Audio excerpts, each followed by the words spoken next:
Shalom Ubrajot para todos los estudiantes de Aprendamos Torah. Soy el Bore David Osorio y es para mí un placer nuevamente estar con ustedes. Y deseo darle la bienvenida a todos mis estudiantes porque ahora es un Shabbat muy especial, ya que se está iniciando el nuevo ciclo de las 54 Parashot. Pues me siento de una manera muy contento y agradecido con el Eterno de que estén pendientes todos mis estudiantes acerca de este nuevo inicio. Yo sé que algunos todavía no han escuchado la Parashá Bereshit. Algunos es probable que sí ya la hayan escuchado, pero en todo caso vamos a disfrutarla en este día. Así es que comencemos mencionando que Bereshit es Génesis, así traducida por la Reina Valera. Podemos encontrarla comprendida desde el capítulo 1, versículo 1 hasta el capítulo 6, versículo 8. Recordemos que cada parashá tiene 7 aliyah. Por lo tanto, nosotros vamos a tratar de comentarlas, aunque yo vengo diciendo y vengo repitiendo que es muy difícil poderlas comentar todas, ya que hay tanto que decir.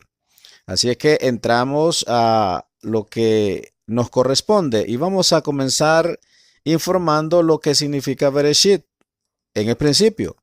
Pero también hay una palabra muy especial que se traduce, se deriva de este mismo tema, que es por causa del principal. Así es que ponga la atención, vamos a iniciar con la primera aliyah, comprendida desde el capítulo 1, versículo 1 hasta el versículo 13. Ahí encontramos en el 1.1 este texto. En el principio creó Elohim los cielos y la tierra. La Torá entonces empieza mostrando a Israel y el mundo que el universo tiene un principio.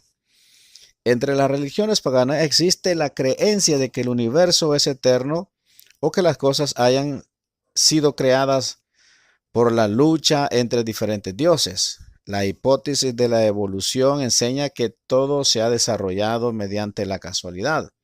Pero la Torá nos enseña que hay uno que está por encima del universo y que ha dado inicio a todas las cosas. Este conocimiento evita toda adoración a las cosas creadas en lugar del Creador, que es la misma esencia de la idolatría, como está escrito en Romanos capítulo 1, versículo 20 hasta el versículo 25. Dice así: porque desde la creación del mundo, sus atributos invisibles, su eterno poder y divinidad, se han visto con toda claridad, siendo entendida por medio de lo creado, de manera que no tienen excusa, pues aunque conocían a Elohim, no le honraron como a Elohim ni le dieron gracias, sino que se hicieron vanos en sus razonamientos y su necio corazón fue entenebrecido.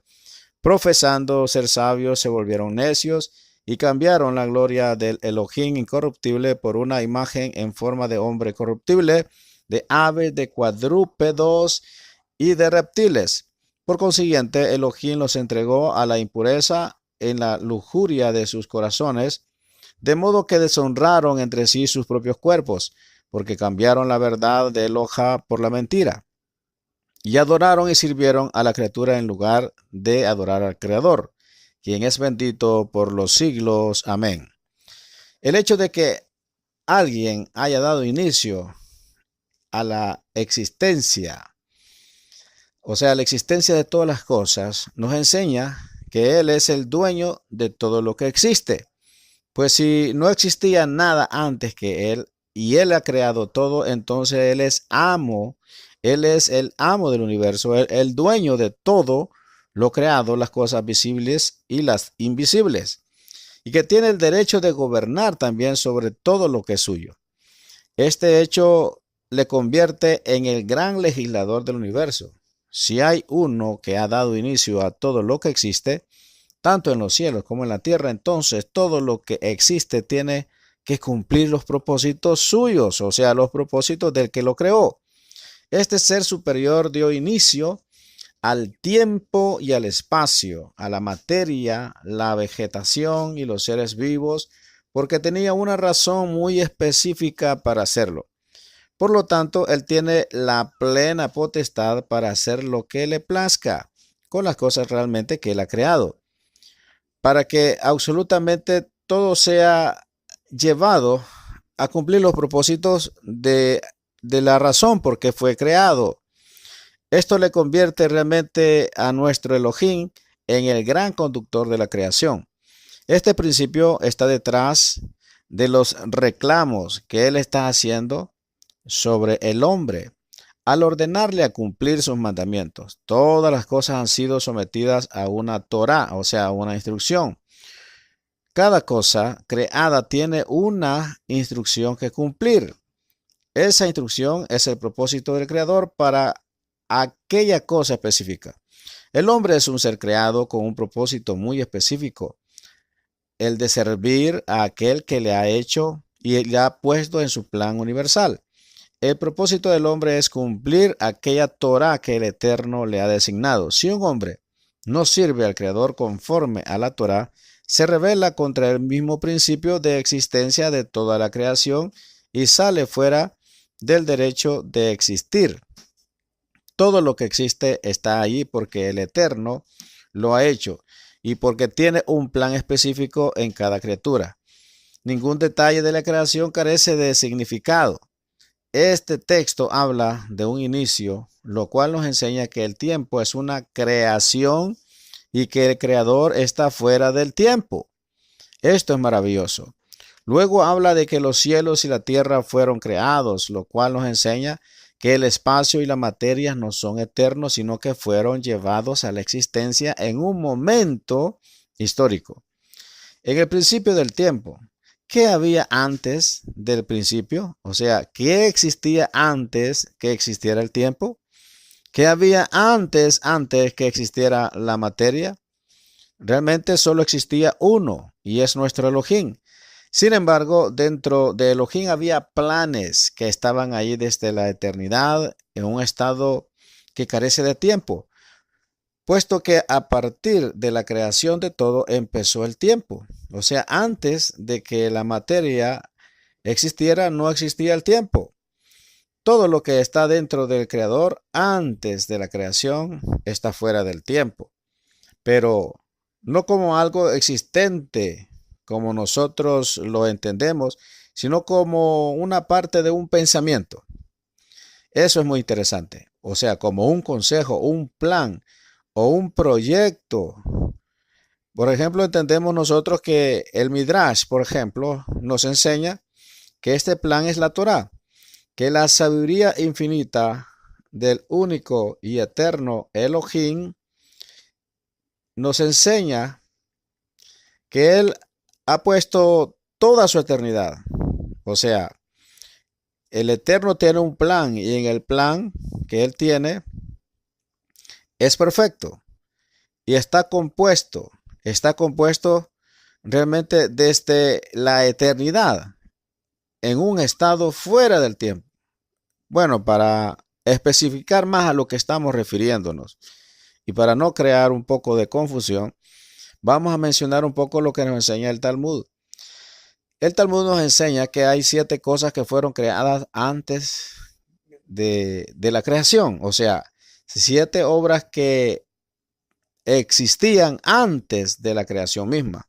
Debe de entender entonces que al mencionar estas 7 obras, entonces quiere decir que estas 7 obras están fuera del tiempo y el espacio, porque existían antes que Hashem dijera, hágase la luz. Ahora bien, vamos a mencionar algunas de ellas. Vamos a mencionar de hecho las 7. La primera, la número 1, es la Torá. Usted lo puede corroborar con Proverbios capítulo 8, versículo 22. También tenemos como la obra número 2, el arrepentimiento, que en hebreo es Teshuvah. Esto lo podemos corroborar en el Salmo 90, capítulo 90, versículo 2 y 3. La obra preexistente número 3 es el huerto del Edén o el Gan Edén. Esto usted lo puede corroborar con Génesis capítulo 2 versículo 8. La obra número 4 es el Gainón. Algunos lo traducen como infierno, pero no es el infierno que usted conoce o que le han enseñado como cristiano evangélico, sino que el Gainón es algo todavía, a mi parecer, más justo Y aunque sí es más horrendo, pero sí es más justo que el infierno inventado por la Iglesia Católica y también por la Iglesia Evangélica. Ahí usted lo puede corroborar esto que estamos hablando acerca del Gainón en Isaías 30, versículo 33. La obra quinta preexistente antes de la creación es el trono de gloria. Esto lo puede corroborar usted con el Salmo 93, versículo 2. La obra sexta que existía antes del tiempo es el templo que está en los Hashamaín. Esto lo puede usted corroborar en el profeta Jeremías, capítulo 17, versículo 12. Y como obra número 7, preexistente antes del tiempo y del espacio, es algo que usted le va a alegrar mucho y es el nombre del Mashiach.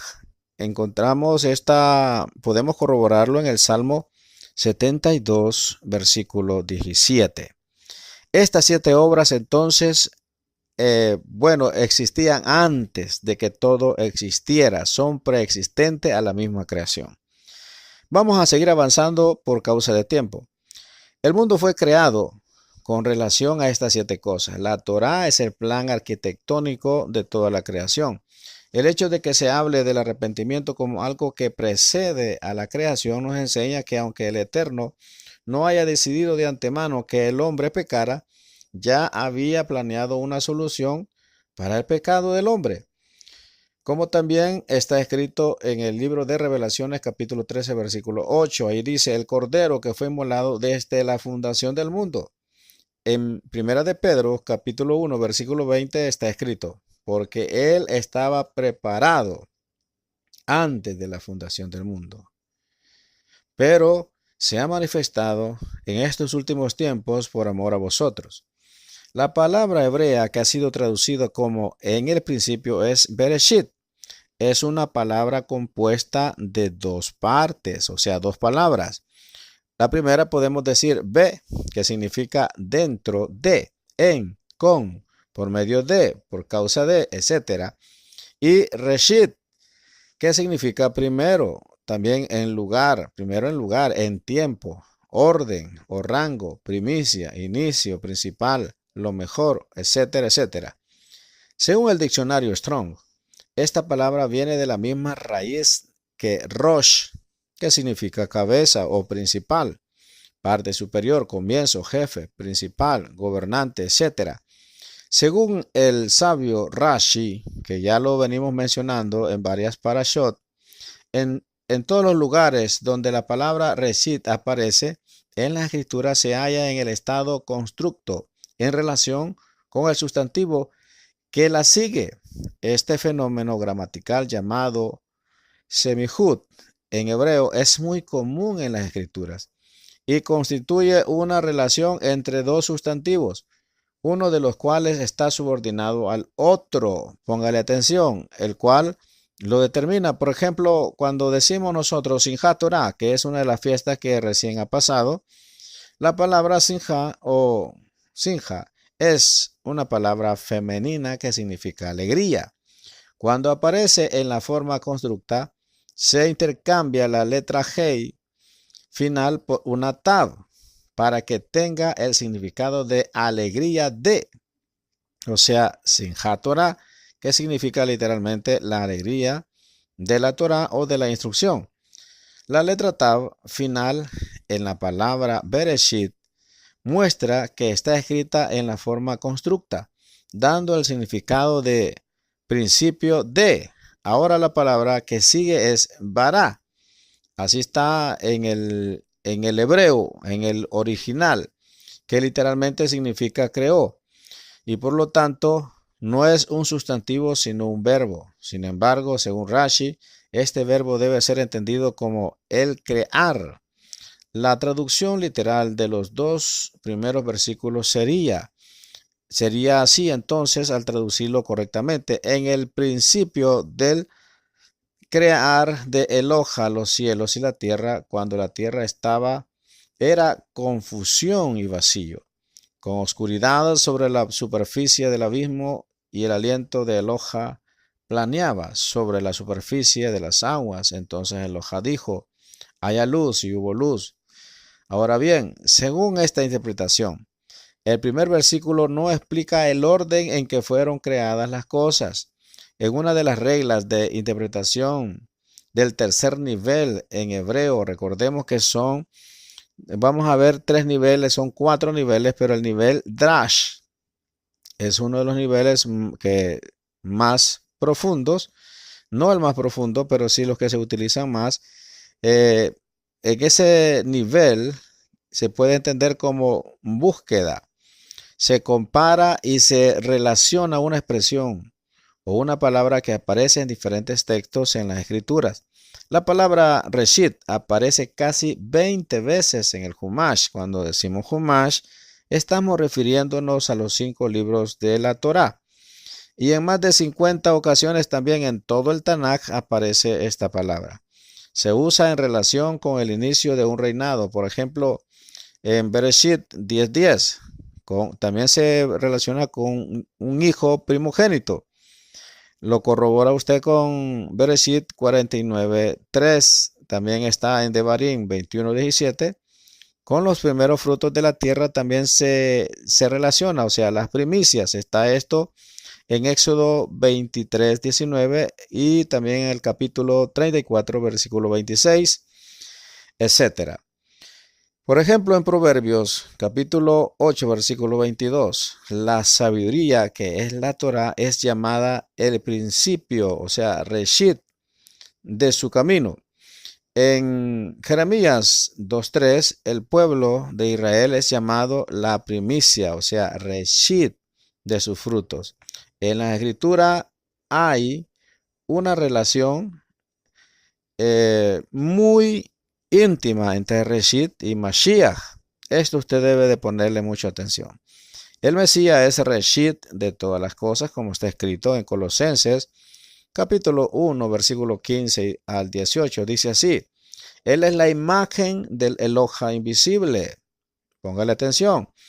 El primogénito de toda la creación, porque en Él fueron creadas todas las cosas, tanto en los cielos como en la tierra, visibles e invisibles, ya sean tronos o dominio o poderes o autoridades, todo ha sido creado por medio de Él y para Él. Y Él es antes de todas las cosas y en Él todas las cosas permanecen. Él es también la cabeza del cuerpo que es la congregación. Y Él es el principio, el primogénito de entre los muertos, a fin de que Él tenga en todo la primacía. El Mesías está también es también las primicias, o sea, el Reshit de la resurrección. ¿Por qué el Reshit de la resurrección? Así está escrito en 1 de Corintios capítulo 15, versículos 20 y 23. Dice, mas ahora el Mashiach ha resucitado de entre los muertos, primicia de los que durmieron, pero cada uno en su debido orden. El Mashiach, la primicia, luego los que son del Mashiach en su venida. El Mesías entonces es el proyecto que está detrás de todas las cosas creadas. El Mesías está en el interior del Padre eterno desde la eternidad, como está escrito en Juan 1:18. Nadie ha visto jamás a Elohim, el unigénito Hijo, que está en el seno del Padre, Él le ha dado a conocer. Póngale atención a esto. Aquí no está escrito que el Hijo estaba en el seno del Padre, sino en tiempo presente se está escribiendo el texto, sino que dice está en el seno del Padre. Como el Padre está fuera del tiempo, su Hijo es el proyecto Mashiach, por así decirlo, que también está fuera del tiempo, pero está dentro del Padre, en la eternidad, en el presente continuo, y por toda la eternidad, como también está escrito en Juan capítulo 17, versículo 5 y versículo 24. Y ahora glorifícame tú, Padre, junto a ti, con la gloria que tenía contigo antes que el mundo existiera. La gloria que me has dado, porque me has amado desde antes de la fundación del mundo. El Eterno ha decidido gobernar el universo por medio de Mashiach. Esto es lo que está diciendo el texto. Pero no está diciendo que Mashiach ya existía como algunos lo suponen, sino que está diciendo que estaba en el proyecto de Abacadosh, Mashiach, y ahí estuvo todo el tiempo. Y por eso Mashiach reconoce que él estaba en el Padre, porque reconoce que los planes de Hashem son perfectos. Por lo tanto, la palabra Reshit está relacionada en la escritura con el principio de un reinado. Póngale mucha atención. Es más, el mismo proyecto, el Mashiach es el mismo proyecto, y él es la razón, él es la razón por la cual todas las cosas fueron creadas y para quien todo ha sido hecho. El Eterno creó todas las cosas por medio del plan de Mashiach y para Mashiach, que más adelante iba a ser manifestado a través de un hombre, como está escrito en 1 de Juan, capítulo 1, versículo 1 y 2. Dice así: lo que existió desde el principio, lo que hemos oído, lo que hemos visto con nuestros ojos, lo que hemos contemplado y lo que ha palpado nuestras manos acerca de la palabra de vida, pues la vida fue manifestada y nosotros lo hemos visto y damos testimonio y os anunciamos la vida eterna, la cual estaba con el Padre y se nos manifestó, o sea, refiriéndose a Mashiach. En Juan capítulo 1, versículo 14 está escrito: y la palabra se hizo carne y habitó entre nosotros. El prefijo hebreo aquí en esta palabra que estamos viendo de Bereshit, que es B, en la primera palabra de la Torah, o sea, Bereshit, la palabra B, significa en, por, en aras de, por causa de, etc. Esto nos enseña que Elohim creó los cielos y la tierra en Reshit, o sea, por causa de Reshit. Como hemos visto antes, Reshit es la Torah, Israel y también Mashiach. En realidad estos tres son uno. La Torah es el plan eterno por medio del cual el mundo fue creado. Israel es el hijo primogénito del Eterno. Esto lo encontramos también en Éxodo capítulo 4, versículo 22 y también en Oseas capítulo 11, versículo 1. El Mashiach también es la Torah manifestada como hombre. Lo podemos corroborar en Juan 1:14. Y el que reúne en sí a todo Israel. Veamos Mateo 2:15 y Juan 12:32. Así que todas las cosas fueron creadas por medio de la Torah y por causa de Israel, y todo fue creado por medio del Mashiach y por causa del Mashiach, como también está escrito en Juan capítulo 1, versículo 1 al 3. En el principio existía la palabra y la palabra estaba en Eloha y la palabra era Eloha. Ella estaba en el principio con Elohim. Todas las cosas fueron hechas por medio de ella y sin ella, nada de lo que ha sido hecho fue hecho. Esta palabra que estamos considerando, esta Torah, este proyecto Mashiach, fue luego manifestado poco a poco por medio de la creación de todas las cosas. Pero aunque Mashiach no había sido manifestado como hombre, todas las cosas fueron preparadas por causa de él y por causa de que él iba a venir y ser puesto como gobernante sobre todas las cosas creadas. Esto podríamos traducir este texto de esta manera: por causa del principal creó Elohim los cielos y la tierra. La primera letra de la Torah es Bet, que significa casa, está relacionado con casa, la Bet. Por lo tanto, podríamos entender el primer versículo también de esta manera: una casa de Reshit creó Eloha en los cielos y en la tierra. O sea, creó los cielos y la tierra como casa. Esto nos enseña que los cielos y la tierra son la casa de Reshit, que es Mashiach Yeshua. Casa y ropa es esencialmente lo mismo. La creación es la ropa de Mashiach, como está escrito también en Salmo 102, versículo 25 al 27, y también en Hebreo 1, capítulo 1, versículo 10 al 12. Desde la antigüedad tú fundaste la tierra. Oiga bien. Desde la antigüedad tú fundaste la tierra y los cielos son la obra de tus manos. Ellos perecerán, pero tú permaneces, y todos ellos como una vestidura se desgastarán como vestido. Los mudarás y serán cambiados, pero tú eres el mismo y tus años no tendrán fin.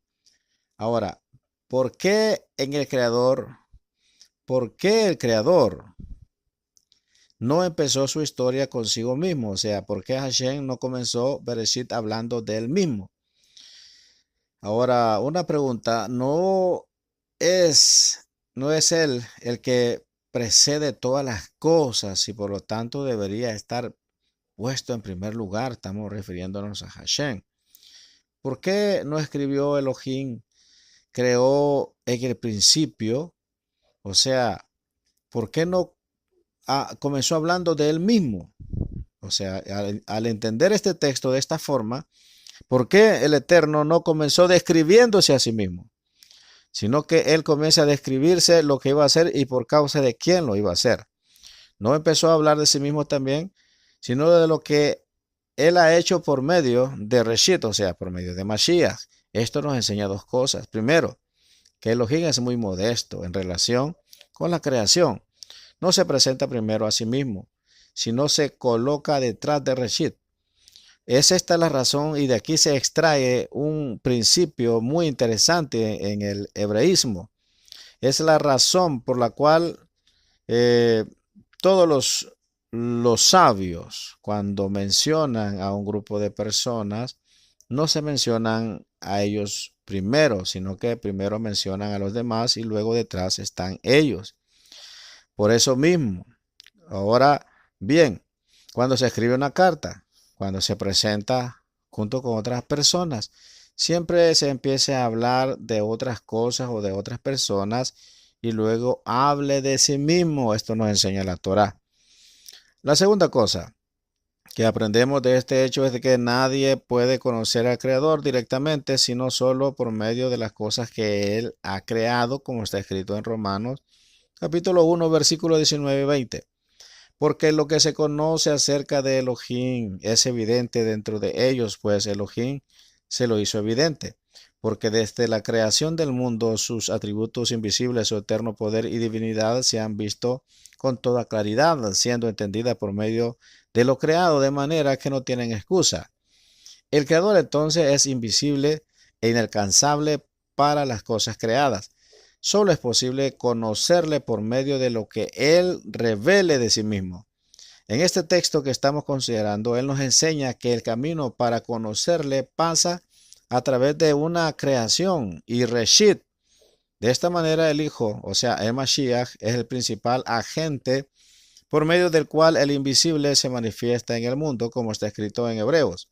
Capítulo 1, versículo 1 al 3 dice, Elohim habiendo hablado hace mucho tiempo, en muchas ocasiones y de muchas maneras, a los padres por los profetas en estos últimos días, nos ha hablado por su Hijo, a quien constituyó heredero de todas las cosas, por medio de quien hizo también el universo. Él es el resplandor de su gloria y la expresión exacta de su esencia y sostiene todas las cosas por la palabra de su poder. Después de llevar a cabo entonces la purificación de los pecados, se sentó a la diestra de la majestad en las alturas. Y también encontramos en Juan capítulo 14, versículo 6 y en el versículo 9, así está escrito. Y lo vamos a considerar nosotros este texto en esta versión. Yeshua dice, yo soy el camino y la verdad y la vida. Nadie viene al Padre sino por mí. Oiga bien, el que me ha visto a mí ha visto al Padre. El Padre se manifiesta en este mundo a través de su Hijo. Ahora no podemos caer en la trampa de pensar que el Eterno sea como los hombres o los animales, de manera que se pueda reproducir y tener hijos como nosotros, o mezclarse con los hombres y tener hijos. Este pensamiento se encuentra en las religiones paganas solamente, entre personas que no conocen la verdad de la Torá. Cuando habla del Hijo se refiere a la función de ser el seguidor y el representante, al igual que un hijo imita y representa a su padre en una familia. El rey David fue el octavo hijo de Isaí, pero es llamado primogénito. Esto lo puede encontrar usted en el Salmo 89, versículo 20 y versículo 27. Cuando el Shaliach, o sea, el rabino Shaul, conocido como el apóstol Pablo, escribe en Colosenses capítulo 1 que el Mashiach es el primogénito de toda la creación, no significa que él haya nacido del Padre por medio de una reproducción, sino que él fue destinado para ocupar el lugar de gobernante sobre todas las cosas creadas, tanto las invisibles como las visibles. El Hijo primogénito es el que llevará el nombre de su padre y el derecho de gobernar en la familia cuando el padre ya no esté presente. De la misma manera, el Mashiach Yeshua es llamado hijo, no porque el Eterno haya podido parir o o se haya reproducido, sino que el Mashiach ha obtenido la posición de gobernante sobre todas las cosas creadas. El hijo es el representante del padre en la creación. El concepto hebreo de hijo tiene que ver con discípulo. Tiene una representatividad y delegación de autoridad en las escrituras hebreas. Los discípulos son llamados hijos también. Esto lo hacemos en mención porque muchos que recién ingresan o que van ingresando se preguntan por qué le llaman padre espiritual al moré. ¿Que acaso no solamente tenemos un padre, que la escritura dice no llaméis padre vuestro a nadie acá en la tierra? Pero la palabra es padre nuestro, que en hebreo es Avinu Shema Shamaim. Avinu Sheva Shamaim. Esta palabra en hebreo quiere decir padre de todo lo creado, padre nuestro, o sea, padre de todos los que hemos sido creados.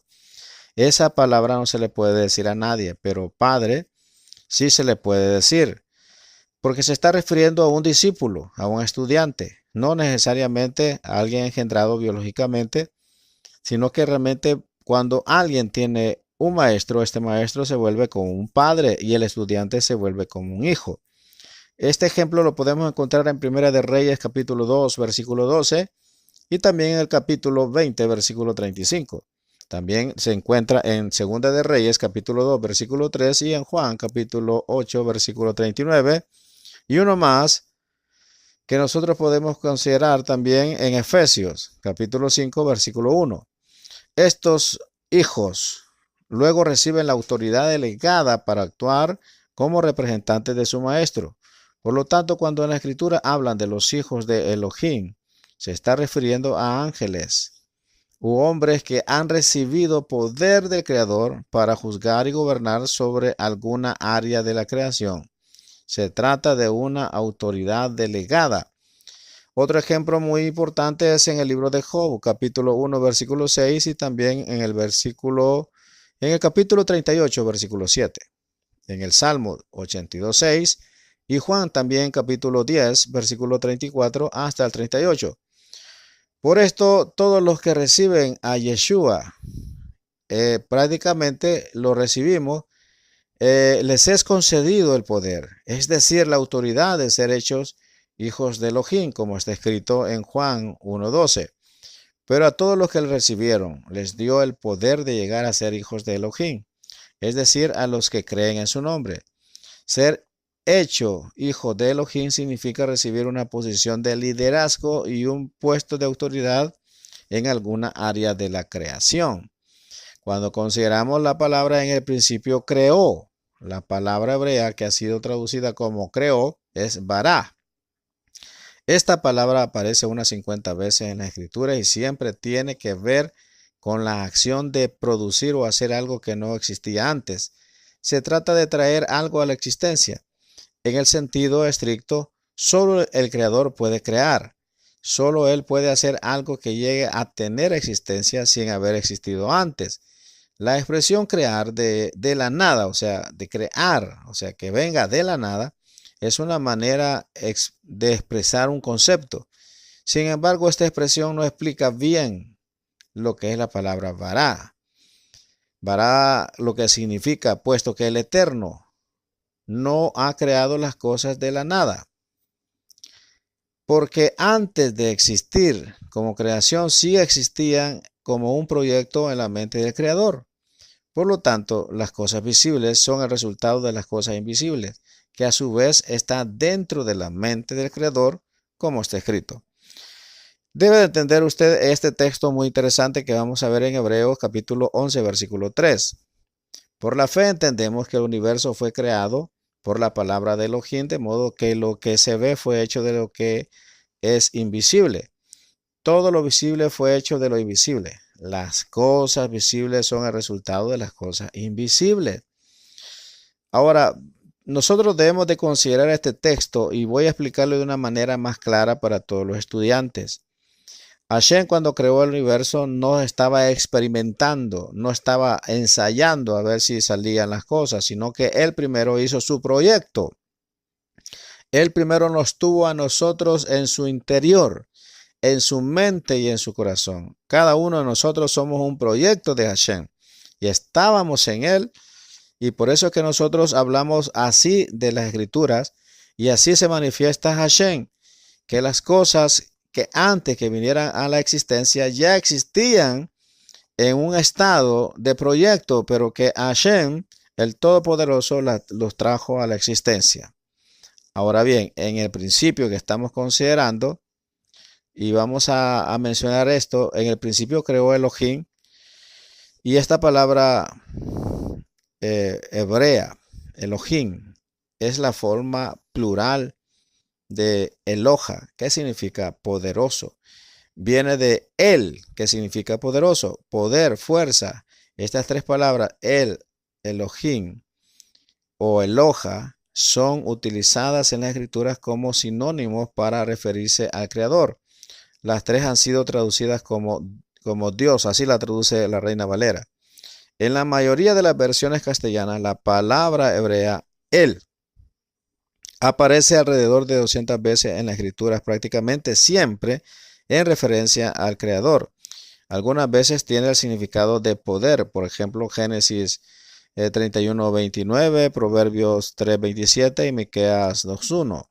La palabra plural El, o sea, el Elohim, no se usa en referencia al Creador, sino a otros poderes humanos o angelicales. Vea usted esto muy interesante en Éxodo 15:11, Job 41:25, Salmo 89:6. También es usado para referirse a los dioses paganos. Si usted lo puede corroborar en Isaías 57:5, Daniel 11:36. La palabra Elohim aparece 36 veces en las Escrituras, mayormente en el libro de Job. Solo aparecen 2 veces en el Humash, o sea, estamos hablando del Humash, estamos hablando acerca de los 5 libros de Moshe. En Devarim, capítulo 32, versículos 15 y 17, la forma plural de Eloha es Elohim y aparece alrededor de 2600 veces en la escritura. Esta palabra no es un nombre personal, sino un título, un atributo que expresa autoridad y juicio. Es utilizada en referencia al Creador en la gran mayoría de los casos, pero también en referencia a los ángeles. Podemos verlo en Salmos 8:5 y sobre los dioses paganos también en Génesis 31:30. Moshe obtuvo el título de Eloha, que puede corroborarlo en Éxodo o Shemot, capítulo 4, versículo 16, y en el capítulo 7, versículo 1. Y los jueces de Israel son también llamados Elohim. Elohim, esto puede corroborarlo en Éxodo, capítulo 21, versículo 8, en el capítulo 22, versículo 8 y 9. El hecho de que la palabra Elohim esté en forma plural no significa necesariamente que se trate de varias personas o un conjunto de personalidades. Esto vemos en el caso de Moshe, que no fue más que una persona, pero obtuvo el cargo de ser Elohim ante el rey de Egipto. El término Elohim tiene que ver con autoridad en abundancia y un conjunto de poderes para poder afirmar su voluntad. Elohim reúne en sí todas las fuerzas infinitas y eternas. Con otras palabras, Elohim podría ser traducido como máximo gobernante o también como juez supremo. Por lo tanto, el atributo Elohim está íntimamente conectado con la justicia. Aunque el texto de Bereshit dice que Elohim, o sea, en plural, creó los cielos y la tierra, el verbo no está en forma plural. Crearon, sino que dice creó, sino que dice en singular, creó. Esto nos enseña que Elohim no tiene que ser entendido como varios dioses, como algunos así lo suponen, o un conjunto de personalidades, o un conjunto de dioses, sino como una unidad de poder. O muchas personas que quieren ver aquí la Trinidad y eso es falso, sino que debe verlo como uno solo. Esta es también la confesión principal de cada hebreo. Prácticamente hace 2 veces al día y debe de proclamar Shema Israel Adonai Eloheinu Adonai Echad, que quiere decir oye Israel, Hashem es nuestro Elohim, Hashem uno es. En Devarim 6:4 encontramos que en el principio, volvemos al texto que estamos mencionando. En el principio creó Elohim los cielos. La palabra hebrea que ha sido traducida como cielos es Shamayim. Es una palabra que está en la forma dual. Hay 3 formas para los sustantivos en el idioma hebreo: singular, dual y plural.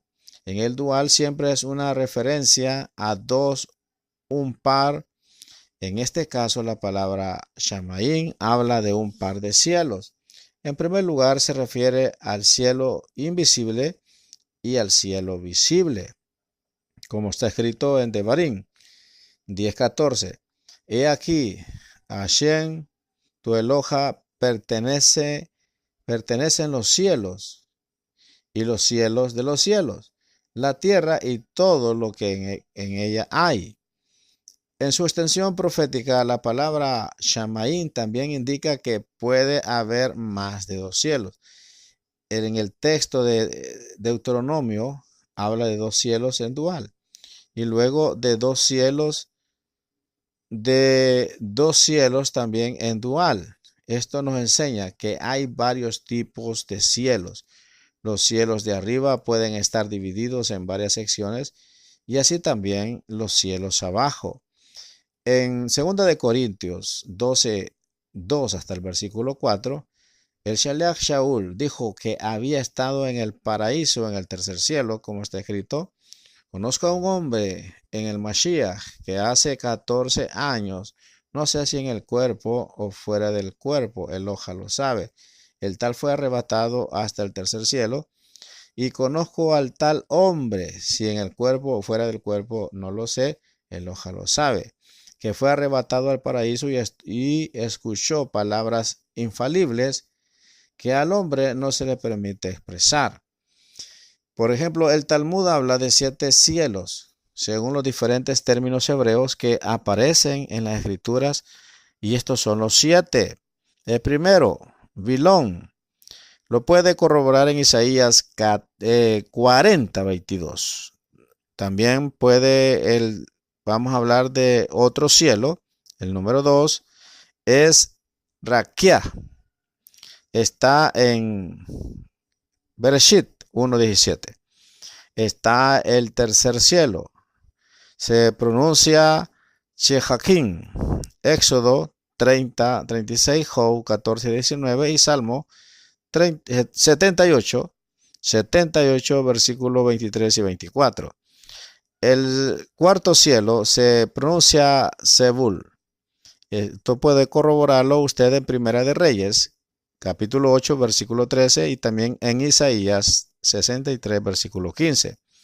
El quinto cielo, este se pronuncia como Maón. Lo puede corroborar en Deuteronomio 26:15. También encontramos el sexto cielo, que es Macón, en Primera de Reyes 8:39. Y también Arabot, usted lo puede corroborar con el Salmo 68, versículo 4. Según el sabio Rashi, el término Shamaim, o sea, cielos, puede ser entendido de tres maneras según está compuesta la palabra. O sea, Samayim, o sea, quiere decir porta agua. Sham, Maim, ahí, o sea, ahí hay agua.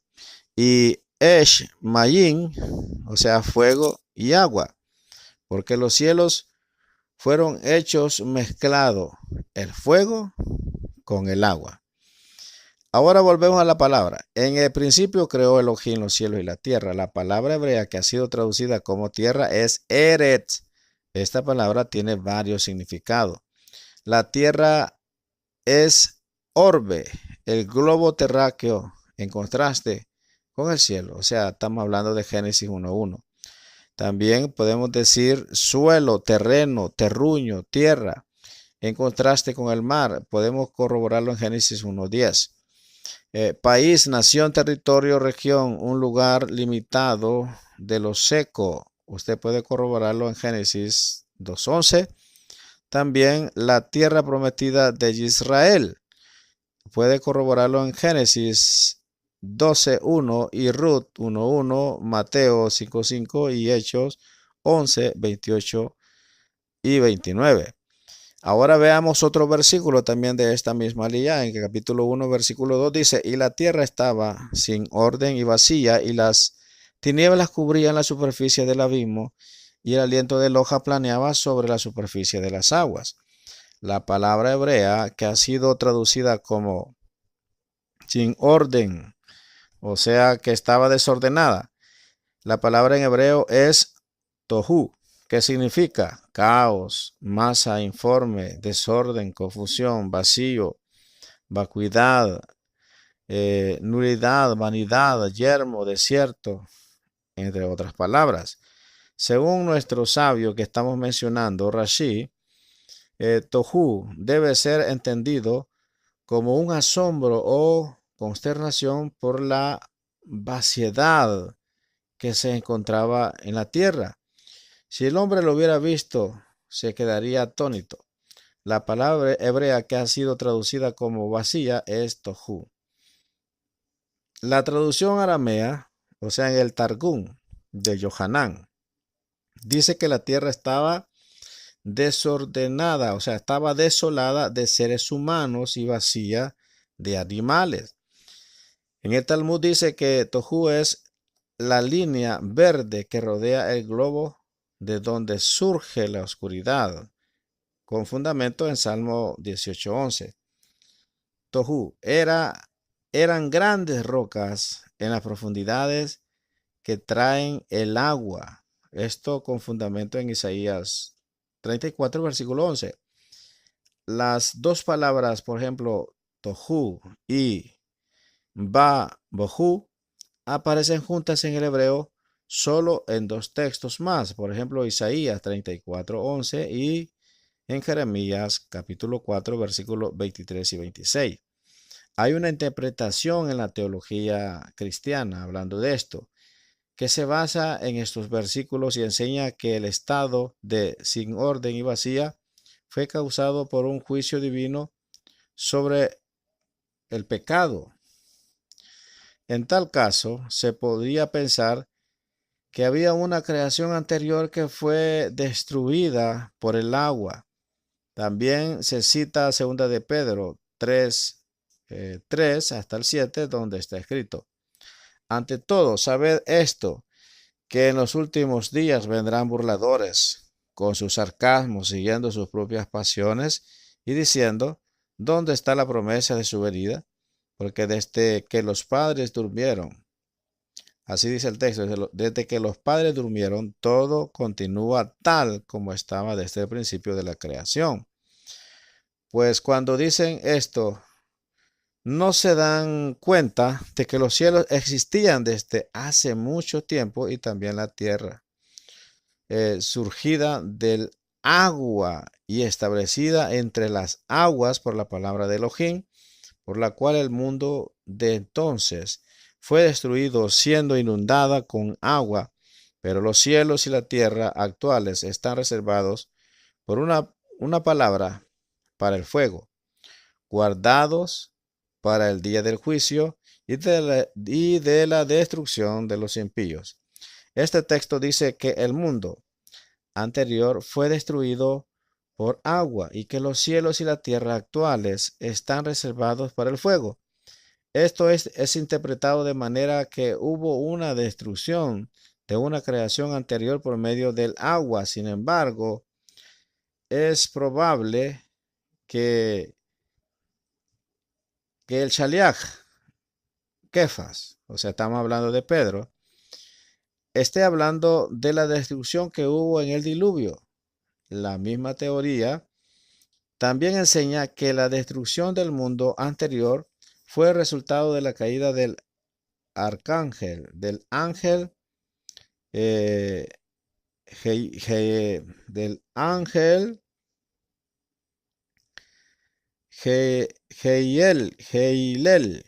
Heilel, ángel Heilel, o sea, luz, como conocido como Luzbel, o sea, lucero.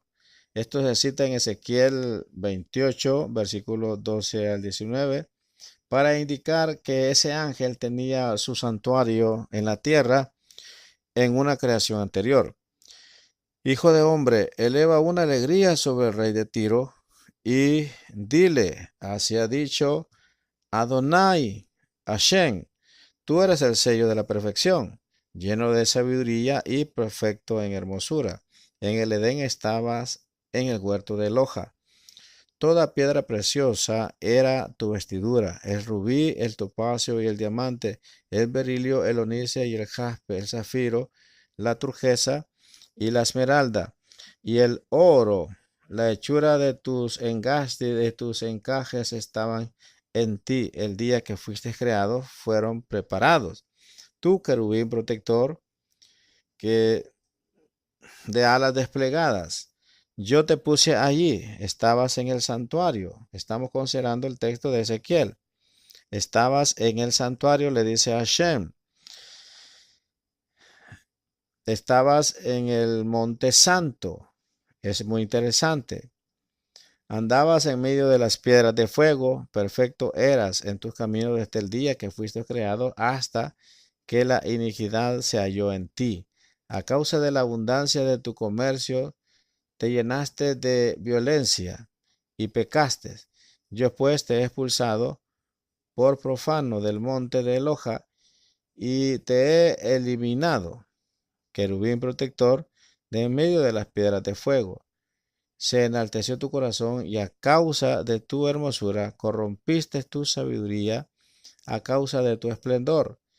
Te arrojé en tierra, te puse delante de los reyes para que vieran en ti un ejemplo por la multitud de tus iniquidades, por la injusticia de tu comercio. Profanaste tus santuarios y yo he sacado fuego de en medio de ti, porque te ha consumido y te he reducido a ceniza sobre la tierra. Los ojos de todos los que te miran, todos los que entre los pueblos te conocen, están asombrados en ti. Te he convertido Te has convertido en terrores y ya no serás más. Sin embargo, este texto no dice cuándo ocurrió esta caída en pecado de este ángel, sino que habla de una creación anterior a la actual. No obstante, lo cierto es que se puede encontrar evidencia en la escritura de una caída en pecado de algunos ángeles, por ejemplo, ángeles de Elohim. Segunda de Pedro, o Kefas, 2:4 y Primera de Corintios 6:3, Judas 6, y también en Isaías 14, versículo 12 al 15, donde está escrito: ¿Cómo has caído del cielo, oh Heilel, hijo de la aurora? Has sido derribado por tierra, tú que debilitabas a las naciones. Pero tú dijiste en tu corazón: subiré al cielo por encima de las estrellas de Eloja, levantaré mi trono y me sentaré en el monte de la asamblea, en el extremo norte. Subiré sobre las alturas de las nubes Me haré semejante al Altísimo. Sin embargo, ha sido derribado al Sheol, a lo más profundo del abismo. Entonces el profeta Isaías habla aquí de la rebelión del rey de Babilonia. Sin embargo, el texto puede ser entendido en el nivel Drash como una alusión clara al personaje espiritual maligno que estaba detrás de ese rey. Cuando ese ángel intentó subir a lo más alto y colocar ahí su trono y tomar control sobre la creación haciéndose semejante al Altísimo, fue expulsado de ahí como un rayo. Y esto lo podemos corroborar en Lucas capítulo 10 versículo 18. Y los demás ángeles que le siguieron en su rebeldía cayeron con él. Esto lo puede encontrar en Revelaciones 12 versículo 4 y 9. El destino de estos ángeles rebeldes y caídos es el lago de fuego, según Mateo 25:41 y Revelaciones 20:10. No obstante, las escrituras no dan un testimonio claro acerca del momento cuando esta caída en pecado ocurrió en el mundo de los ángeles. Sin embargo, queda claro que ocurrió antes del capítulo 3 de Génesis, donde habla de la serpiente antigua que engañó a la mujer para que pecara. La caída en pecado que ocurrió entre los hombres fue, por lo tanto, una consecuencia de una caída en pecado que ya había ocurrido en el mundo espiritual. Un midrash, hablando de los midrashim, enseña que un ángel llamado Samael, que era el gran maestro entre los ángeles, bajó a la tierra y encontró el animal más astuto, o sea, la serpiente, y la poseyó, y por medio de ella instigó a los hombres a hacer el mal. Otro midrash, por ejemplo, enseña que por este pecado Samael será expulsado de su lugar en el cielo. En la escritura, ese ángel rebelde y caído es llamado Satanás, que en hebreo es Hasatán, que Hashem lo reprenda. Y en 1 Corintios 21:1 significa que esto significa enemigo, opositor, contrario, adversario, antagonista, rival. En Primera de Reyes 11:25. Y también significa calumniador o acusador, que es la misma palabra de diablo. Esto podemos encontrarlo en Job 1:6 hasta el 12 y también en Zacarías 3:1. La traducción griega de Satán es diabolos, que significa acusador, calumniador. Esto compruébalo con Revelaciones 12:10. El origen del mal no se encuentra en Elohim, sino en este ángel caído, como está escrito en Ezequiel 28:15 al 16. Perfecto eras en tus caminos desde el día en que fuiste creado hasta que la iniquidad se halló en ti. A causa de la abundancia de tu comercio, te llenaste de violencia y pecaste. La mentira no viene de Eloja, porque él es solo luz, como está escrito en 1 de Juan 1:5. Elohim es luz, y en él no hay tiniebla alguna. El Mashiach Yeshua dijo que Satán es el padre, es decir, el origen de la mentira, como está escrito en Juan 4, en Juan capítulo 8, versículo 44. Dice: soy de vuestro padre Satanás, y queréis hacer los deseos de vuestro padre. Él es un homicida desde el principio y no se ha mantenido en la verdad, porque no hay verdad en él. Cuando habla mentira, habla de su propia naturaleza, porque es mentiroso y el padre de la mentira.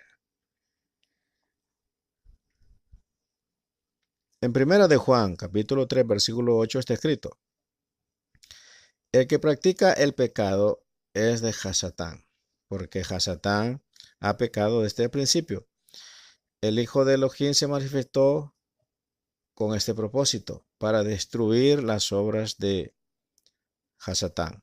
Aquí está escrito que Satán es un homicida y ha pecado desde el principio, lo cual nos da a entender que su pecado empezó al principio de la obra de la creación. El creador no es el origen del mal, ni puede ser nada malo, como está escrito en Deuteronomio 32, Deuteronomio 32, versículo 4.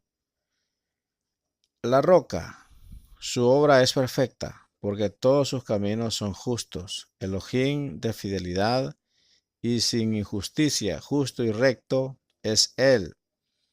En el libro de Jacobo, conocido como Santiago, capítulo 1, versículo 13 y también el versículo 16 y 17 está escrito: Elohim no puede ser tentado por el mal y él mismo no tienta a nadie. Además, hermanos míos, no os engañéis, todo buena dádiva y todo don perfecto viene de lo alto, desciende del Padre de las luces, en el cual no hay cambio, ni sombra, ni variación. Surge la pregunta entonces, ¿cuándo fueron creados los ángeles? ¿Antes o después del mundo visible?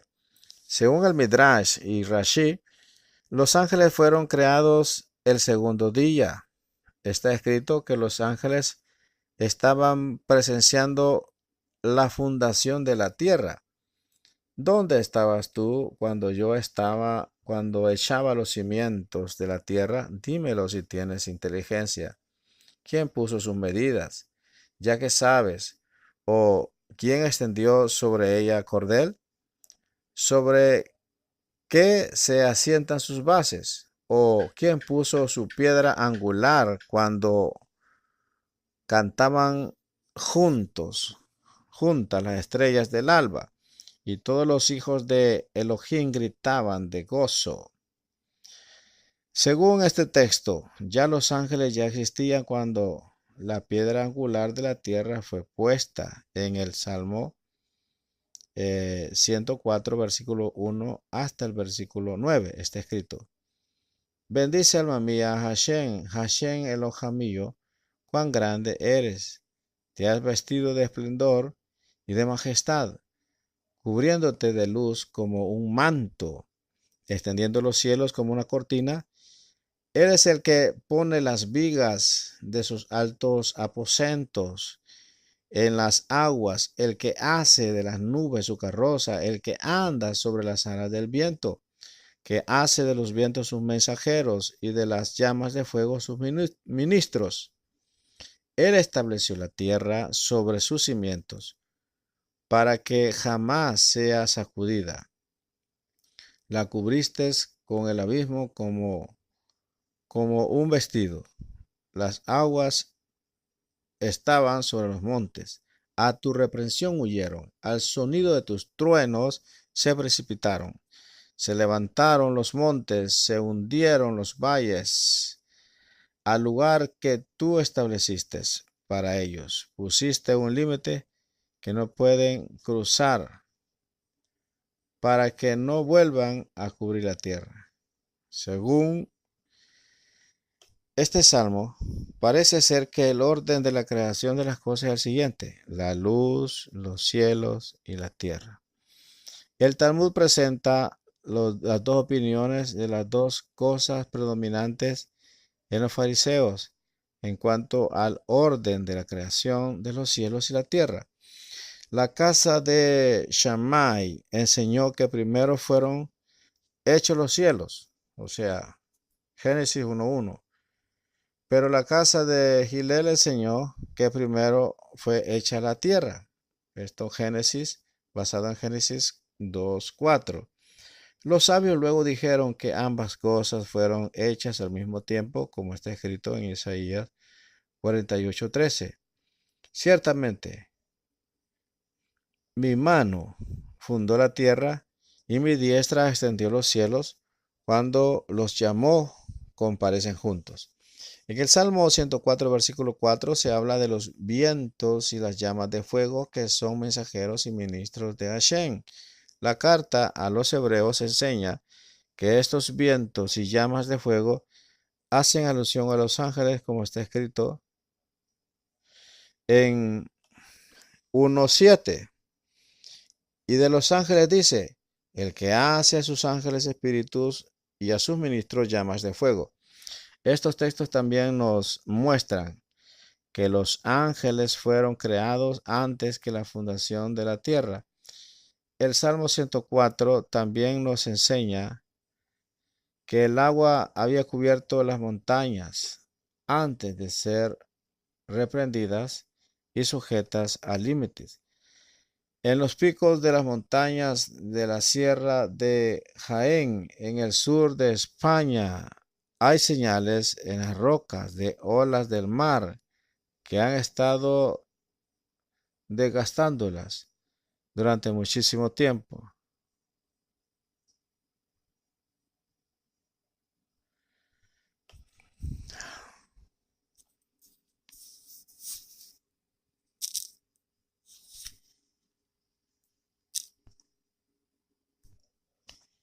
Muy bien, como lo prometimos, vamos a hablar también un poquito. Creo que ya meditamos bastante sobre la primera y ya vamos a hablar acerca de la segunda, que está comprendida desde el capítulo 1, versículo 14 al 23, y dice, y dijo Elohim, hay lumbreras en la expansión de los cielos para separar el día de la noche, y sean para señales y para estaciones y para días y para años, y sean por luminarias en la expansión de los cielos para alumbrar sobre la tierra, y fue así. Ahora, las tres clases de lumbreras, el sol, la luna y las estrellas, incluyendo los planetas, fueron puestos en los cielos para cumplir 7 propósitos divinos principales. Esto debe considerarlo usted muy interesante. Primero, separar el día de la noche. Segundo, ser señales. Tercero, marcar la cita divina, o sea, marcar las fiestas cuando se deben de celebrar. 4, mostrar días. 5, mostrar años. 6, ser lumbreras en la expansión de los cielos. Y 7, alumbrar sobre la tierra. Vemos el capítulo 1, versículo 16, donde está escrito, e hizo Elohim dos grandes lumbreras, la lumbrera mayor para dominio del día y la lumbrera menor para dominio de la noche, así también las estrellas. O sea, hay tres palabras hebreas usadas en el relato de la Torá de la creación todas, de las cosas, creación de todas las cosas. Por ejemplo, la palabra bara, que quiere decir creó, dio existencia a algo que no existía. Génesis 1:1, versículo 21, versículo 27 y 28. También está la palabra asá. Hizo, quiere decir, hizo, llevó a cabo, perfeccionó en su estado óptimo. Esto lo puede encontrar en el texto de Génesis 1:16. Y también está la palabra yatzar, que significa formó, moldeó. Esta palabra se encuentra en el texto original de 2:7 de Bereshit. En el cuarto día, Elohim hizo el sol y la luna y las estrellas. No los creó.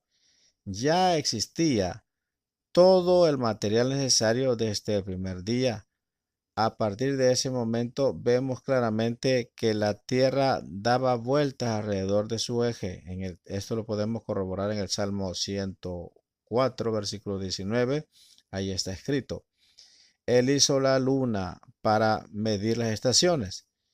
O sea, el anuario de la Torá se rige por la luna, no por el sol. Actualmente el año lunar tiene aproximadamente 354.36 días y el año solar aproximadamente 365.25 días. Pero en el tiempo de la creación parece ser que no fue así, sino el año lunar coincidía con el año solar, con 360 días cada uno. Los datos históricos y arqueológicos muestran que hubo un desajuste en nuestro sistema solar, de modo que el año solar fue cambiado y se añadieron 5 días. Esto ocurrió alrededor del siglo VII antes de la era común. Para ajustar la diferencia entre el año lunar y el año solar, en el anuario hebreo se sigue la luna, o sea, se añade un mes extra cada 2 o 3 años. En total, son añadidos 7 meses durante un ciclo de 19 años. De esta manera, las fiestas del Eterno no pueden celebrarse fuera del tiempo en relación con el ciclo agrícola. Con otras palabras, la primera fiesta, por ejemplo, la fiesta de la Pascua, tiene que celebrarse en la primavera, cuando la cosecha de la cebada está lista en la tierra de Israel. La fiesta de Pentecostés se celebra cuando la cosecha del trigo empieza, y la fiesta de las cabañas se celebra después de la recolección de los árboles frutales. Leemos en capítulo 1, versículo 21. Y creó Elohim los grandes monstruos marinos y todo ser viviente que se mueve, de las cuales está llena las aguas según su género, y toda ave según su género, y vio Elohim que era bueno. En Job 40:19 está escrito así, que Behemoth, algún tipo de dinosaurio, o sea que Behemoth, o sea que se cree que es un tipo de dinosaurio, fue el primero de los caminos, fue el primero de los caminos de Elohim. Esto concuerda bien con este texto de la Torá que dice que Elohim creó, o sea, Bará, los grandes monstruos marinos. Fue lo primero que creó después de la creación de la materia prima, que luego sería transformada en cielos y tierra. En este momento fue creado el Nefesh, o sea, el alma de los seres biológicos. Parece que los dinosaurios están mencionados en las escrituras como contemporáneos con los hombres.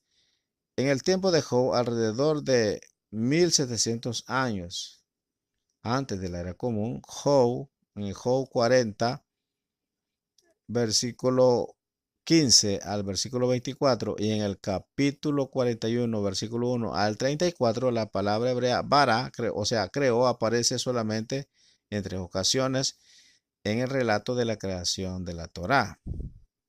Por ejemplo, la creación de los cielos y la tierra, la materia, capítulo 1, versículo 1.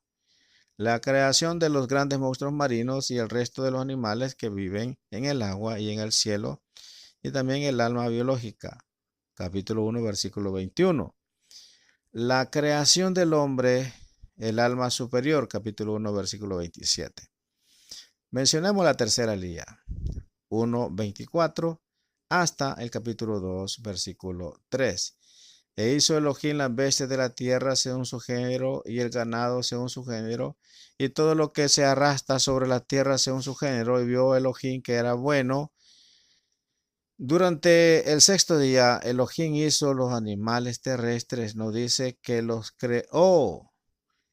El alma de los animales ya existía desde el quinto día, y por eso Elohim no necesitaba crear algo nuevo para hacer más animales terrestres.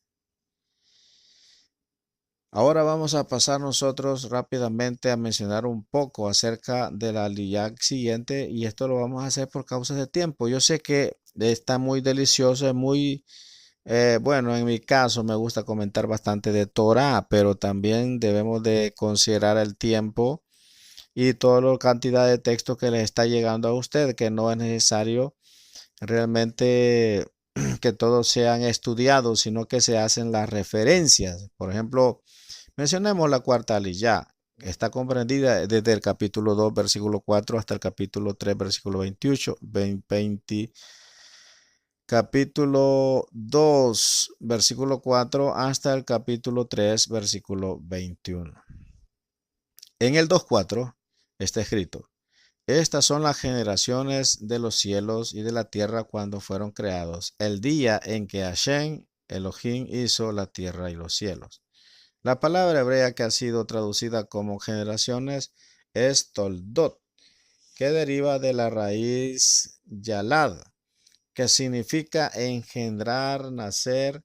O sea, la palabra toldot puede ser entendida de dos maneras, en sentido humano o en sentido histórico. Cuando se refiere al sentido humano, tiene que ver con la descendencia. Cuando se refiere a la historia, significa los sucesos históricos que se han producido. En este caso, se está refiriendo a las cosas que fueron producidas durante la creación del cielo y la tierra. Aquí vemos otra vez la relación entre la creación y el engendramiento o nacimiento de algo. Hashem Elohim. Esta es la primera vez que aparece el nombre personal de Elohim, Hashem. Ese nombre aparece más de 6.500 veces en el Tanaj. Este es el único nombre personal del Eterno que es presentado en la Escritura.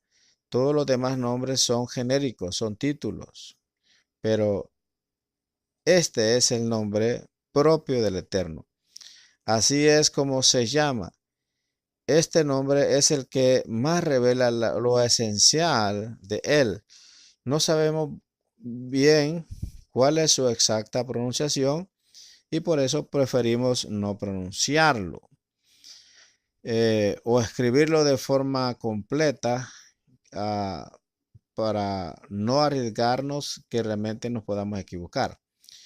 En lugar de escribir ese nombre, usamos el sustituto de Hashem, que significa el nombre, lo cual es una práctica muy antigua y se encuentra en los escritos apostólicos y, por ejemplo, en tercera de Juan 7, como la raíz de las cuatro letras Kadosh, la Yud, Hei, Bau y la Hei.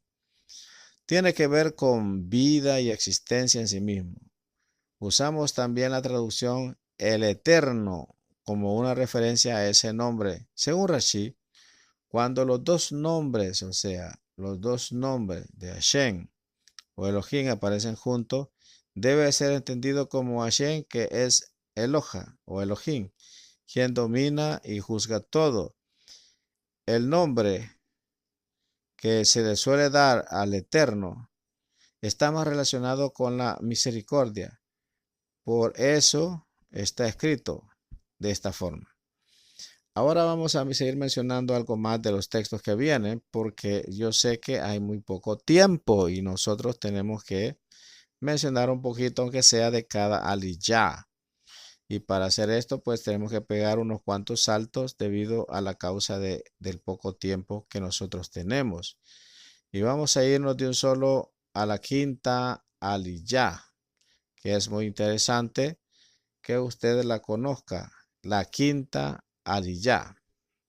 Y la quinta aliyah la podemos comprender nosotros desde el capítulo 3, versículo 22, hasta el capítulo 4, versículo 26. Ahí vamos a encontramos un texto muy interesante a considerar y es el capítulo 3, versículo 22.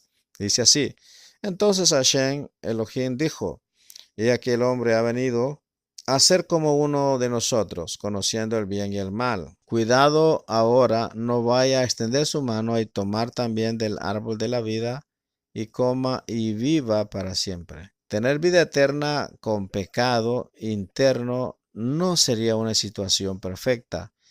En lugar de exterminar a los hombres, Hashem le da la oportunidad de entrar en su plan de redención total. La expulsión del paraíso fue un acto de bondad con el fin de poder restaurar el ser humano antes de permitirle comer del árbol de la vida y vivir eternamente. Después de la creación final, el hombre podrá comer del árbol de la vida, como está escrito en Revelaciones 2.7 y también en capítulo 22, versículo 2 y también en el versículo 14. El que tiene oído, oiga lo que el Espíritu dice a las congregaciones. al vencedor le daré a comer del árbol de la vida que está en el paraíso de Elohim, en medio de la calle de la ciudad, y a cada uno de los lados del río estaba el árbol de la vida que produce 12 frutos, dando su fruto cada mes, y las hojas del árbol eran para sanidad de las naciones. Dichosos los que lavan sus vestiduras para tener derecho al árbol de la vida y para entrar por las puertas de la ciudad. En el capítulo 4, versículo 1 hasta el versículo 2, encontramos el texto siguiente. Y el hombre había conocido a Java, o sea, Eva, su mujer, y ella había concebido, dado a luz a Caín, o sea, Caín, y había dicho: he adquirido varón con Hashem, y había vuelto a dar a luz a su hermano Jebel, o sea, Abel, y fue Abel pastor de ovejas y Caín fue labrador de la tierra. La gramática del texto hebreo es un indicio claro de que Java ya había dado a luz anteriormente. La pregunta es ¿cuándo? Rashi dice que esto fue antes de la caída del pecado. Otros dicen que fue después. El Midrash y Rashi enseñan que Eva dio a luz a 5 hijos el día de su creación. Caín con su hermana melliza y a Abel con 2 hermanas mellizas, o sea, fueron trillizos. Tanto Caín como Abel se casaron con sus hermanas mellizas. Si nacieron antes de la caída en pecado, todos los hijos tendrían que haber participado en la comida del fruto prohibido, porque tanto el comportamiento de Caín como la muerte de Abel muestran que eran seres caídos afectados por el pecado. Rashi enseña que los hombres pecaron el mismo día en que fueron creados. Otra interpretación sería que la caída en pecado haya sido después de un tiempo. Al leer el capítulo 4, versículo 3, dice: y aconteció que al transcurrir el tiempo, Caín trajo a Hashem una ofrenda del fruto de la tierra. La Torah dice que solamente fue del fruto de la tierra, lo cual nos da a entender que fue cualquier tipo de fruto, no lo mejor y lo escogido. En el Midrash también dice que fue lino, el peor fruto que se podía encontrar. En el capítulo 4, versículo 4, también Abel, por su parte, trajo los primogénitos de sus ovejas y de la grosura de los mismos. Y Hashem miró con agrado a Abel y a su ofrenda. Bien, según el Midrash, Abel ofreció generosamente lo mejor que poseía: corderos que nunca se habían esquilado y trabajado y que no tenían defectos. Elohim había mostrado a Adán y a Eva cuáles eran los animales limpios que valían para los sacrificios en Bereshit 7:2, y por eso Abel había que Abel sabía qué clase de animales el Eterno podía recibir. Es probable que el animal que fue sacrificado en el huerto antes de la expulsión haya sido uno o varios corderos. En Revelaciones 13:8 y Primera de Pedro, capítulo 1, versículos 19 y 20, y es probable que Abel se basara en la revelación que el Eterno había dado mediante ese sacrificio. Según el Midrash, los sacrificios de Caín y Abel fueron dados el 14 de Nisan, el mismo día que el sacrificio de Pesaj va a ser ofrecido más adelante. En Hebreos 11:4 está escrito: por la fe, Abel ofreció a Elohim un mejor sacrificio que Caín, por lo cual alcanzó el testimonio de que era justo, dando Elohim testimonio de sus ofrendas. Y por la fe, Abel sacrificó por la fe, no dice por fe, sino por la fe. No era por cualquier fe, sino la fe, la única, que fue dada desde el principio, o sea, la fe hebrea. Es probable que Abel tenía fe en el sacrificio futuro de Mashiach, según lo que el Eterno había revelado. Luego pasamos a la número 6, capítulo 5, versículo 1 hasta el versículo 24. Dice en el capítulo 5, versículo 2. Varón y hembra los creó y los bendijo y los llamó Adán el día que fueron creados. El nombre Adán tiene relación con las palabras Adán, o sea, rojizo, Adamá, tierra, y Adán, sangre. Y Dan, la palabra Dan, os quiere decir sangre. Entonces, cuando el Mesías es llamado hijo del hombre, en hebreo es Ben Adam, que significa que está formado de la tierra y tiene carne y sangre por ser un descendiente físico del primer hombre Adán. El Hijo del Hombre es un ser terrenal que tiene su origen en el cielo. Primera de Corintios 15, 47, hasta también podemos encontrarlo en el capítulo 5, versículo 3. Cuando Adán había vivido 130 años, engendró un hijo en su semejanza, conforme a su imagen, y le puso por nombre Set, o sea, en hebreo es Shet. Aquí aparecen las mismas dos palabras que en la cita de 1.26, donde se habla de la creación del hombre con la imagen y según la semejanza de Elohim. Los primeros nombres de la genealogía de Adán hasta Noah constituye una profecía mesiánica. Qué interesante saber que todos los nombres de los justos de estas generaciones tenían nombres que al unirlos todos juntos nos decían algo muy interesante. Por ejemplo, Adán, el terrenal. Set quiere decir puesto. Enoch, mortal. Kenan, estado. Lalel, el alabado de Eloja. Yared quiere decir bajo. Hanoch quiere decir consagrado. Metushelach quiere decir su muerte en vía. Lemech quiere decir miserable. Y Noach, alivio. Esto es bien interesante. Al unirlo, pues nosotros vamos a encontrar algo muy interesante. El terrenal es puesto en un mortal estado. El alabado de Eloja bajó. Es un consagrado. Su muerte envía al miserable alivio. Otra opción, el hombre es sustituido, es un mortal. Vamos a hablar acerca de la aliyá número 7, que la podemos encontrar nosotros en el capítulo 5, versículo 25, hasta el capítulo 6, versículo 8. En el capítulo 5, versículo 29, dice así: y le puso por nombre Noaj, diciendo: este nos dará descanso de nuestra labor y del trabajo de nuestras manos por causa de la tierra que Hashem ha maldecido. Según Rashi, los hombres no usaban herramientas de agricultura hasta que vino Noaj. La fabricó. En el 6.2 dice: los hijos de Elohim vieron que las hijas de los hombres eran hermosas y tomaron para sí mujeres de entre todas las que escogieron. Según Rashi, y también el libro de Jaser, el libro de Jaser, que es Yashar, se refiere aquí a los hijos de los nobles y de los jueces. En el Targum traduce hijos de los poderosos.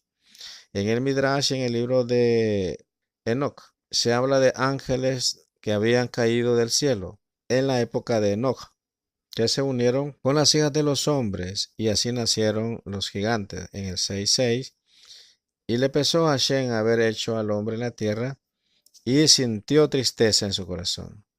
Hashem cambia su actitud y parecer para con los hombres según las decisiones y los actos de ellos.